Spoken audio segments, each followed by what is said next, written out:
প্রিয় বন্ধুরা, ড্রয়িং ক্লাসের ১৪তম দিনে আমরা শিখেছি কিভাবে আমরা শেপ, আউটলাইন এবং ভলিউম লাইন করতে পারি। আজ এই ভিডিওতে আমরা এগুলির মাধ্যমেই কিছু কঠিন ছবিকেও খুব সহজ করে দেখার চেষ্টা করব। যারা আগের দিনের ভিডিওটি দেখোনি, অর্থাৎ ১৪তম দিনের ভিডিওটি দেখোনি, তারা অবশ্যই ভিডিওটি দেখে নিও। এখানে তোমরা দেখতে পাচ্ছ আমি প্রথমেই কিন্তু দেখো একটা শেপ নেওয়ার চেষ্টা করছি, আর এর উপরেই আমরা আউটলাইন সহ পরবর্তীতে ভলিউম লাইন দিয়ে ছবিটিকে কমপ্লিট করার চেষ্টা করব। দেখতে পাচ্ছো আমি কিন্তু দেখো প্রথমেই শেপটিকে এখানে কমপ্লিট করে নিয়েছি প্রায়। এভাবেই তোমরা যে কোনো ছবির ক্ষেত্রে প্রথমে এমনভাবে শেপ ধরে নিতে পারো, এবং অবশ্যই মনে রাখবে শেপ যখন তোমরা করবে তখন কিন্তু খুবই হালকা করে তোমাদেরকে ছবিটিকে আঁকতে হবে। কোনো রকম প্রেশার দেখো আমি এই ছবিটিতে কিন্তু দিইনি। প্রথমেই ছবিতে যদি প্রেশার ফেলে দাও তাহলে কিন্তু তোমার ছবি প্রথমেই কিন্তু গেজিয়ে যেতে পারে বা নষ্ট হয়ে যাওয়ার সম্ভাবনা বেশি রয়েছে। তো দেখতে পাচ্ছ আমি কিন্তু শেপ কমপ্লিট করে ফেলেছি। তো এবার আমি এখানে দেখো আস্তে আস্তে এর আউটলাইনটিকে ধরবো। তো আশা করছি এই পর্যন্ত তোমাদের বুঝতে কোনো রকম অসুবিধা হয়নি। তো চলো এবার দেখো আস্তে আস্তে এর উপর আউটলাইন করছি। আউটলাইন করার জন্য আমি এখানে একটু প্রেশার দিয়ে কাজ করব, বা এখানে একটি আমি অন্য পেন্সিল বা একটু ডার্ক পেন্সিল এখানে আমি ইউজ করব। তবে তোমরা চাইলে আউটলাইনের ক্ষেত্রেও কিন্তু নর্মাল পেন্সিল ইউজ করতে পারো। আমি এখানে জাস্ট বোঝানোর সুবিধার জন্য একটু ডার্ক পেন্সিল ইউজ করব এবার। তো দেখো আমাদের ফাইনালি একটা শেপ কিন্তু এখানে আমি কমপ্লিট করে ফেলেছি। তোমরা নিশ্চয়ই দেখে বুঝতে পারছো এই শেপটি একটা মুরগির ছবি এখানে কিন্তু হচ্ছে। তো এবার দেখো আমি এর উপর আস্তে আস্তে এবার আউটলাইনের দিকে যাচ্ছি। আউটলাইনের জন্য আমি এখানে ডার্ক পেন্সিল ইউজ করছি যাতে তোমাদের বুঝতে সুবিধা হয়। আশা করছি এই পর্যন্ত বুঝতে তোমাদের কোনো রকম কোনো সমস্যা হয়নি। যদি তোমাদের ভিডিওগুলো ভালো লাগছে বা যদি তোমরা কিছু শিখতে পারছো তাহলে অবশ্যই চ্যানেলটি সাবস্ক্রাইব করে নিও যারা নতুন রয়েছো। আর সেই সঙ্গে আমি সবাইকে রিকোয়েস্ট করব তোমরা অবশ্যই কমেন্টের মাধ্যমে আমাকে জানাতে পারো যে তোমাদের ভিডিও কেমন লাগছে বা তোমরা নতুন কিছু শিখতে পারছো কি না। তোমাদের কমেন্টগুলো কিন্তু আমাকে পরবর্তী ভিডিও বানাতে অনেকটা বেশি উৎসাহ দেয়। তো যাই হোক, তোমরা এখানে দেখে নিশ্চয়ই বুঝতে পারছো এখানে কিন্তু দেখো আমি আউটলাইনের মাধ্যমে ছবিটিকে এবার কমপ্লিট করার চেষ্টা করছি। অবভিয়াসলি কমপ্লিট এখানে হবে না আউটলাইনের পরে দেখো আস্তে আস্তে এই যে ভলিউম লাইন কিন্তু এখানে মাঝে মধ্যে দেওয়া হচ্ছে। তোমরা দেখে বুঝতে পারছো যে মাঝখানে যে লাইনগুলো দেওয়া হচ্ছে সেগুলো কিন্তু সবই ভলিউম লাইন। বুঝতে পারছো? তো এইভাবে আমরা কিন্তু আউটলাইন এবং ভলিউম লাইনগুলিকে কমপ্লিট করে এই ছবিটিকে কমপ্লিট করব। তো এখানে ম্যাক্সিমাম দেখো আউটলাইন দেওয়া হয়েছে এবং তারপরে যে ছোট ছোট ভিতরে যে লাইনগুলি দেওয়া হচ্ছে সেগুলি কিন্তু দেখো ভলিউম লাইন। এই যে পায়ের ভিতরে দেখতে পাচ্ছ যে মাঝখানে ছোট ছোট লাইন দেওয়া হয়েছে ওইগুলো কিন্তু ভলিউম লাইন। ঠিক আছে, তাহলে এখানে এই যে আউটলাইন এবং ভলিউম লাইনের মাধ্যমে একটা ছবিকে কিভাবে দাঁড় করানো যায় নিশ্চয়ই তোমরা বুঝতে পারছো।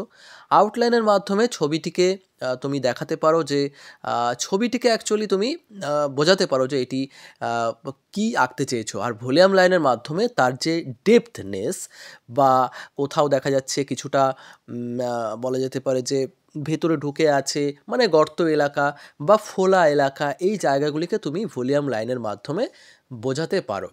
বুঝতে পারছো? তো দেখো আমাদের এই ছবিটি কিন্তু প্রায় কমপ্লিটের দিকে, কিন্তু কমপ্লিট হওয়ার আগে আমি এখানে আরও কিছু ভলিউম লাইন দেব ছবির যে ডেপথনেস সেটিকে বোঝানোর জন্য। যেমন তোমরা এখানে দেখতে পাচ্ছ ভেতরে ভেতরে কিছু লাইন দেওয়া হচ্ছে যার মাধ্যমে ছবিটি কিন্তু আরও বেশি ফুটে উঠছে। তো আই হোপ এই পর্যন্ত তোমাদের বুঝতে কোনো রকম কোনো সমস্যা হয়নি। যারা ভলিউম লাইনের ভিডিওটি দেখোনি তারা অবশ্যই ভিডিওটি দেখে নিও। আগের দিনের ভিডিওতেই কিন্তু দেওয়া হয়েছে 14তম দিনের ভিডিওতে। তো ভিডিওটি না দেখলে কিন্তু আজকের এই ভিডিওটি বুঝতে তোমাদের সমস্যা হবে। আর এতদূর কমপ্লিট হয়ে যাওয়ার পর রেফারেন্স লাইন যেগুলি প্রথমে ধরেছিলাম যেটি এখন বর্তমানে দরকার নেই সেই লাইনগুলিকে শেষে কিন্তু মুছে দেব, আর তারপরেই দেখবে ছবিটি কিন্তু ফুটে উঠবে। তো আশা করছি তোমাদের বুঝতে কোনো রকম সমস্যা হয়নি। তো চলো নেক্সট আমরা আরও একটি ড্রয়িং এরকমভাবে দেখব যেটি একটু কঠিন হলেও এখানে কিন্তু আমি অনেকটাই সহজ করে তোমাদের দেখানোর চেষ্টা করব। দেখো প্রথমেই আমি একটা শেপ ধরার চেষ্টা করছি, আর তারপর আমি কিন্তু এখানেও করব আউটলাইন, আর তারপরে এখানে কিন্তু শেষে আমি করব ভলিউম লাইন, আর শেষে আমাদের ছবিটি কমপ্লিট হবে। তো এখানে তোমরা দেখে বুঝতে পারছো আমি কিন্তু দেখো দুটি ওভাল নিয়েছি এবং এই ওভালের উপর দিয়েই কিন্তু আমি ড্রয়িংটিকে কমপ্লিট করব। তো দেখো শেপ নেওয়ার জন্য আমি কিন্তু এখানে কোনো রকম ড্রয়িংয়ে যাচ্ছি না বা এখানে কোনো রকম কিন্তু আউটলাইনের দিকে যাচ্ছি না। জাস্ট একটা শেপ নেওয়ার মাধ্যমে ছবিটিকে এতটুকু বোঝানোর চেষ্টা করা হচ্ছে যে আমি ছবিটিকে কতটা দূর পর্যন্ত নিতে চাইছি বা ছবিটির ওভারঅল শেপ কেমন হতে পারে সেটির জন্য আমি কিছু লাইন এখানে টানছি বা রেফারেন্স লাইন আমি এখানে টানছি বলা যেতে পারে। আশা করছি তোমাদের বুঝতে সমস্যা হচ্ছে না। এরপরও যদি তোমাদের কোনো রকম কোনো প্রবলেম হয় সেটি অবশ্যই তোমরা কমেন্টের মাধ্যমে আমাকে জানাতে পারো।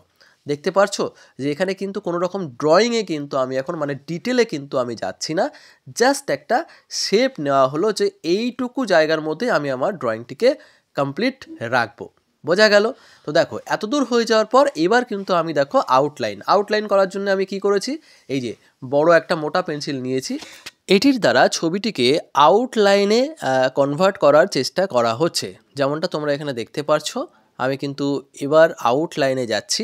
ছবিকে সুন্দর করতে হলে অবশ্যই আউটলাইনের দিকে তোমাদের কিন্তু ফোকাস করতে হবে, আউটলাইনকে সুন্দর করে তোমাদেরকে করার দরকার রয়েছে।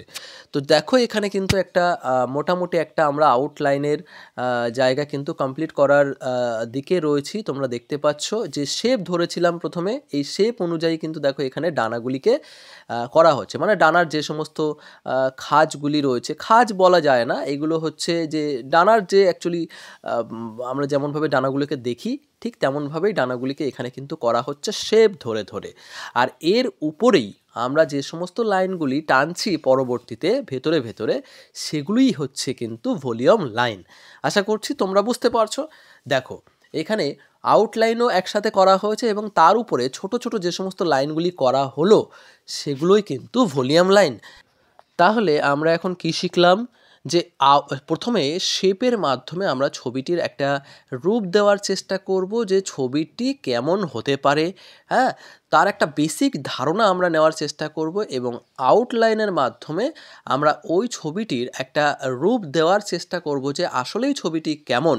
মানে তুমি যদি একটা পাখি আঁকছো সেটি কোন পাখি এটা বোঝানোর জন্য আমি প্রথমে আউটলাইন ধরবো, আর তারপরে ছবির যে ডেপথনেস বলা যেতে পারে, মানে কোনো একটা এলাকা বসে গেছে বা কোনো একটা অংশ হয়তো দেখা যাচ্ছে কিছুটা ফুলে আছে, এই জায়গাগুলিকে বোঝানোর জন্য আমরা শেষে ইউজ করব ভলিউম লাইন।